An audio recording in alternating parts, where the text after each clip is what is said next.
Buenas tardes, soy el doctor Jesús Torres Espinosa. Continuamos con la clase de farmacología.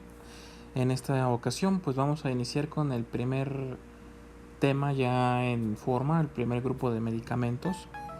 En la mayoría de los medicamentos que vamos a ver, vamos a revisar un poquito lo que sería la fisiología del sistema o aparato que se vea afectado por los fármacos. Esto es particularmente cierto para los primeros temas, que son lo que corresponde a los fármacos que nos afectan el sistema nervioso autónomo, ¿sí?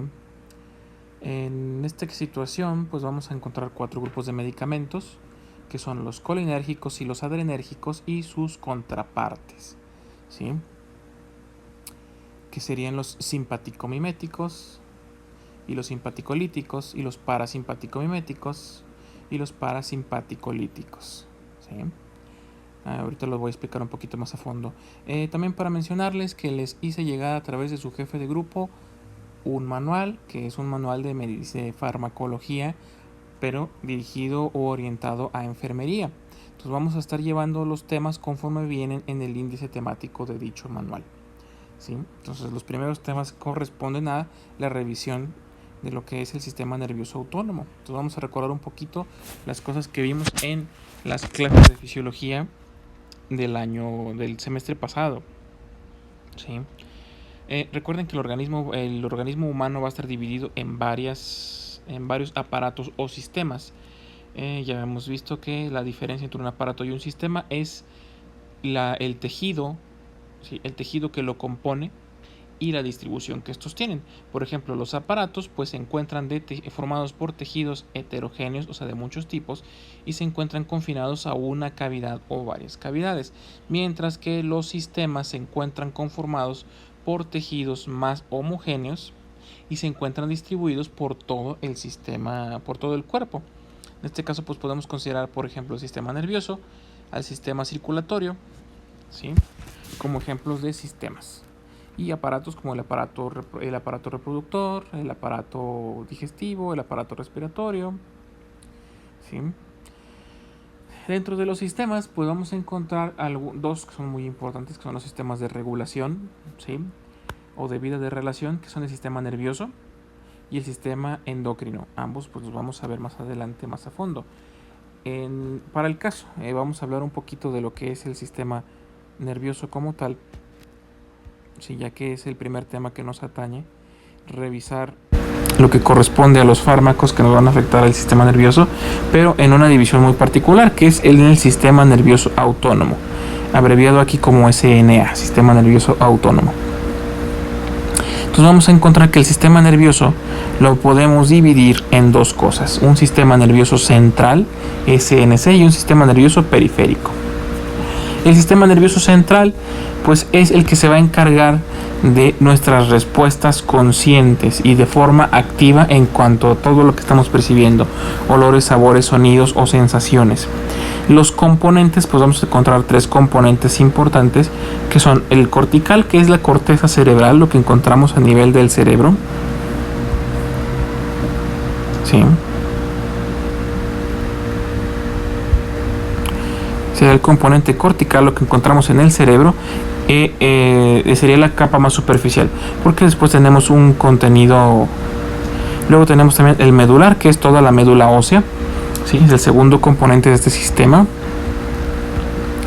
Y por último pues tendríamos un componente subcortical, que es todo lo que está por debajo de la corteza cerebral, y el medular o espinal, que es el que ya nos va a dar origen a todos los nervios espinales, que se van a encargar de llevar y traer impulsos nerviosos de todo el organismo.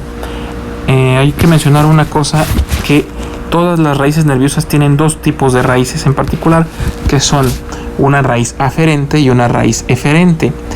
La aferente es la que se encarga de traer impulsos, de traer sensaciones.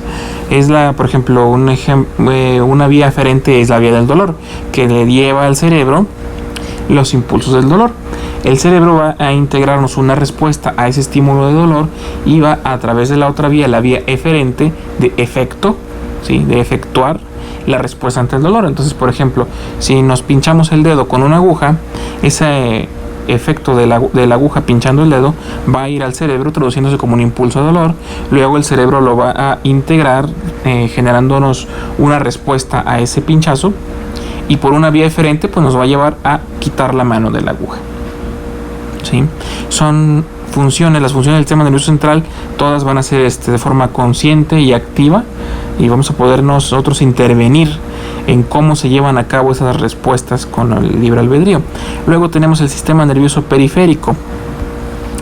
¿Sí? Del sistema nervioso periférico tenemos dos divisiones. Una, el sistema nervioso somático, que sigue teniendo cierta actividad voluntaria, y en ella vamos a encontrar las funciones de la contracción de los músculos, la contracción muscular. ¿Sí? Esto representa la porción eferente, por así decirlo. ¿Sí? Ambos tienen dos funciones, aferente y eferente. Reciben impulsos y transmiten impulsos. La otra división del sistema nervioso periférico va a ser el sistema nervioso autónomo, que es el que nos atañe en esta clase. El sistema nervioso autónomo también se le puede conocer por otros nombres. Lo pueden encontrar, por ejemplo, en el manual que les pasé, se encuentra también como vegetativo. ¿Sí? El sistema nervioso autónomo también se le conoce como visceral, vegetativo o involuntario. Y perfectamente lo describe la palabra involuntario, ya que todas las funciones que tiene el sistema nervioso autónomo no son controlables por nosotros y no son controlables de forma consciente. Va a tener una regulación muy amplia de funciones. Sus funciones principales son para mantener reguladas muchas funciones del organismo, tanto en todos los sistemas como respiratorio, en algunos de los sentidos como la vista, en el digestivo, en el circulatorio, a nivel renal, tiene a nivel de la piel, del aparato tegumentario. Sí, tiene muchas funciones de regulación para mantener controlados todos los parámetros dentro de parámetros normales de nuestros signos vitales. ¿Sí? Sus funciones principalmente van a estar encaminadas a mantener regulada nuestra respuesta inconsciente ante las variaciones del medio externo. ¿Sí?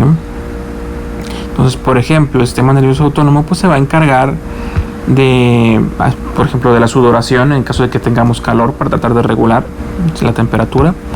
También el sistema nervioso autónomo tenemos, más adelante lo vamos a ver más a fondo, lo que es una reacción de pelear o correr. Va a ajustar nuestro organismo cuando haya una descarga de adrenalina, por ejemplo. ¿Sí? Y sus múltiples cambios pues lo vamos a ver más adelante. Bueno, ahora vamos a ver algunas de las diferencias que tiene el sistema nervioso central con el sistema nervioso somático con el sistema nervioso autónomo o visceral.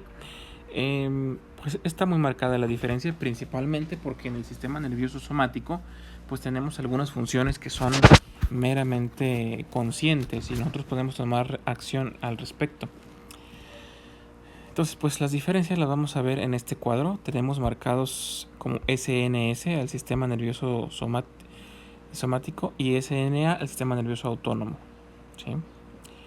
Primero tenemos la ubicación de su sinapsis o de la última sinapsis. Recuerden que una sinapsis va a ser la unión que tenemos entre una neurona y otra. ¿Sí? Los arcos reflejos o los arcos a través de los cuales se transmite un impulso nervioso desde el cerebro hasta su parte efectora van a estar conformados por múltiples sinapsis entre varias neuronas. Entonces, primero, el sistema nervioso somático se va a encontrar dentro del sistema nervioso central, ¿sí? En lo que sería la médula espinal, en las astas anteriores. Si recuerdan sus clases de anatomía, sabrán que hay astas anteriores y astas posteriores, o astas mayores y astas menores, en un corte coronal de la médula espinal. En cambio, el sistema nervioso autónomo va a estar constituido por ganglios, los ganglios son un conjunto de neuronas que se van a encontrar repartidos por la periferia. No se encuentran dentro de la médula espinal, están repartidos en varias partes del cuerpo. ¿Sí? Entonces, en este sistema nervioso autónomo podemos encontrar fibras nerviosas de dos tipos: preganglionares, o sea, que están antes del ganglio, y posganglionares, que están después del ganglio. ¿Sí? Ahora, conforme las fibras nerviosas se van distribuyendo a lo largo del organismo, estas fibras van a formarnos plexos. ¿Sí? Los plexos son las uniones entre varias neuronas que van a permitir la intercomunicación entre ellas. Más bien dicho, en vez de neuronas es entre nervios. ¿Sí? Es un tejido que se forma entre varios nervios. Entonces, en cuanto a los plexos periféricos, el sistema nervioso somático no va a formarnos plexos periféricos, mientras que el sistema nervioso autónomo sí nos va a formar esos plexos periféricos. Sí, son plexos que se van a formar en partes que no están relacionadas con el sistema nervioso central. Mielinización. La mielina es una sustancia que recubre a todos los axones de las neuronas. Las recubre de forma intermitente para permitir que el impulso nervioso se lleve a cabo de forma saltatoria y sea más eficaz y hasta cierto punto fácil de transmitir un impulso nervioso entre una neurona y otra. En el caso del sistema nervioso somático, pues todas las fibras motoras que van hacia los músculos van a estar con mielina, van a estar mielinizadas. La mielina funciona como una especie de aislante, ¿sí?, que ayuda a limitar el transporte del impulso nervioso. En cambio, en el sistema nervioso autónomo, nos vamos a dar cuenta que las fibras que van después de los ganglios autónomos ya no llevan mielina, entonces se les llama amielínicas, ¿sí? Esta característica es lo que les permite a estas fibras llevar a cabo actividad espontánea, sin necesidad de que haya otro impulso en el nivel central, o sea, del cerebro, que llegue y transmita a través de estas fibras. Sí. Ahora bien, los efectos, en cuanto a los efectos de denervación. La denervación, eso quiere decir que estamos teniendo un corte de comunicación con el sistema nervioso central porque se lesionó alguno de los nervios que comunican con dicho sistema nervioso central. En el caso del sistema nervioso somático, nos va a llevar a generar una parálisis y posteriormente una atrofia. Estamos hablando de que el sistema nervioso somático pues va a inervar básicamente a músculos, ¿sí? Todos los músculos y todos los órganos que interactúan con el sistema de vida de relación. Entonces, si le cortas el nervio que estaba estimulando ese músculo se va a paralizar, ya no se va a poder mover. Y si un músculo no se mueve, se atrofia y pierde su masa muscular. En cambio, las fibras del sistema nervioso autónomo, eso es lo que van a hacer o lo que puede pasar con ellas, es que como ya tienen de por sí un impulso espontáneo, pues van a seguir teniendo un impulso espontáneo, realmente no se ven afectadas. Por ejemplo, en el caso del corazón tiene un buen ejemplo de lo que es un sistema, de ese sistema nervioso autónomo o visceral. Nosotros somos capaces de trasplantar un corazón de un organismo a otro, de una persona a otra, porque el corazón no tiene conexión directa con el sistema nervioso central, o sea, no está conectada con el cerebro. Entonces no requiere que el cerebro le mande señales de qué es lo que tiene que hacer el corazón. El corazón solo y de forma espontánea se mantiene contrayéndose y relajándose, generando el ciclo cardíaco, ¿sí? Esto es particularmente cierto para otros órganos que son capaces de ser transportados y tienen una regulación nerviosa autónoma, o sea que no está relacionada con el sistema nervioso central. Ahora bien, en el sistema nervioso autónomo vamos a encontrar dos clasificaciones. O lo podemos clasificar en dos tipos de fibras, que es el sistema nervioso simpático y el parasimpático. Estos sistemas van a inervar, o más bien los órganos o vísceras, por así decirlo, van a estar inervados por ambos sistemas. Todos esos órganos como el corazón, los pulmones, los riñones, las arterias, las venas, todo va a tener inervación de ambos sistemas, simpático y parasimpático. Estos van a actuar entre sí, uno con otro, como antagonistas. Si recuerdan, es el término que vimos anteriormente. Son afines a los mismos, a receptores similares, pero son contrarios. Nos van a llevar efectos contrarios unos de otros.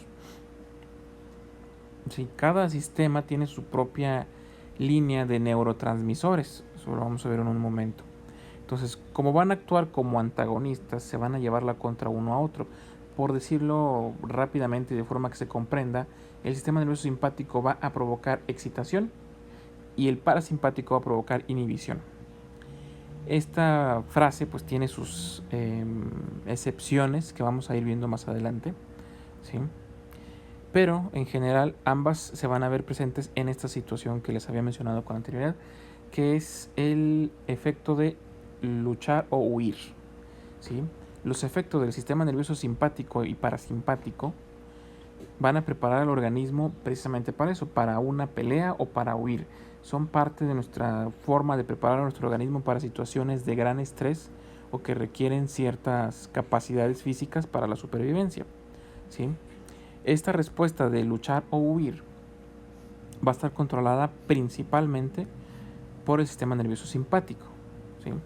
Ya que pase el efecto del sistema nervioso simpático, entrará en función el sistema parasimpático con funciones de relajación y de reposo. Sí. Tienen la característica de que van a funcionar de forma opuesta, como dice el término, que son antagonistas, pero en el mismo órgano. Por ejemplo, en las pupilas pueden generar el sistema nervioso simpático una midriasis, que es la dilatación de la pupila. La pupila pues funciona como un obturador de una cámara, entonces de más dilatada esté, más luz puede entrar a la pupila y mejora la visión en ambientes oscuros.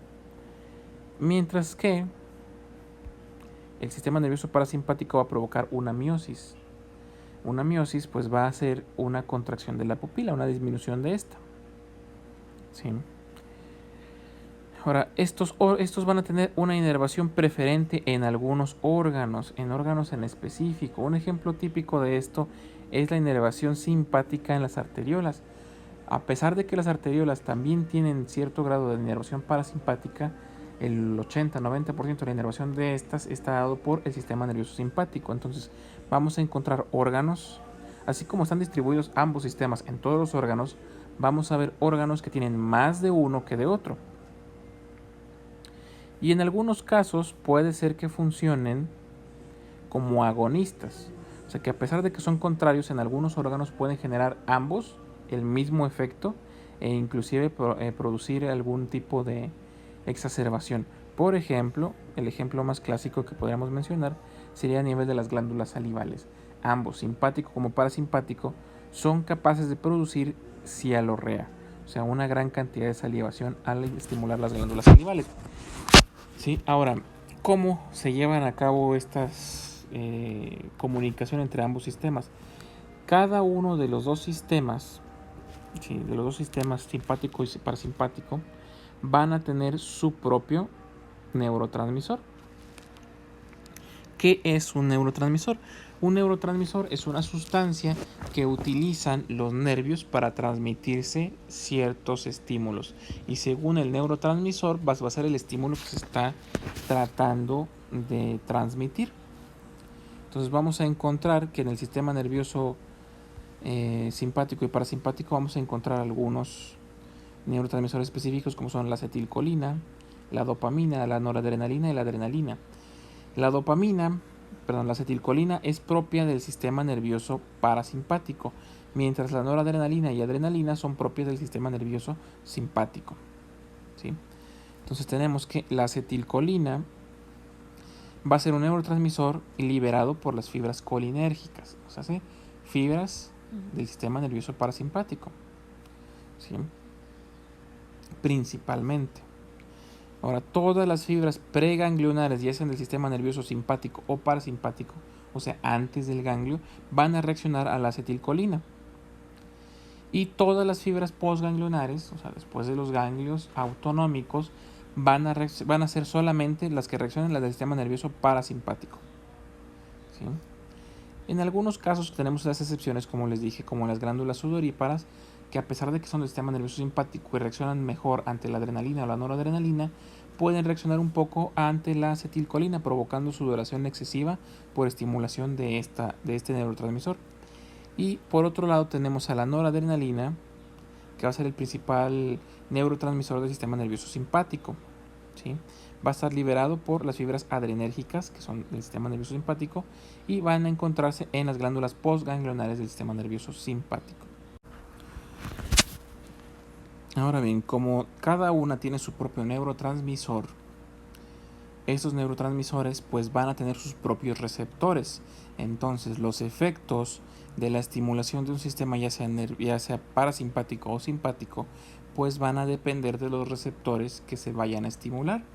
Estos receptores pues los vamos a ver más adelante junto con una lista de las diferentes funciones que tiene cada uno de los dos sistemas y cómo es que se acoplan, para poder así ya dar entrada a ver la función que tienen los fármacos y qué fármacos vamos a ocupar y en qué situaciones.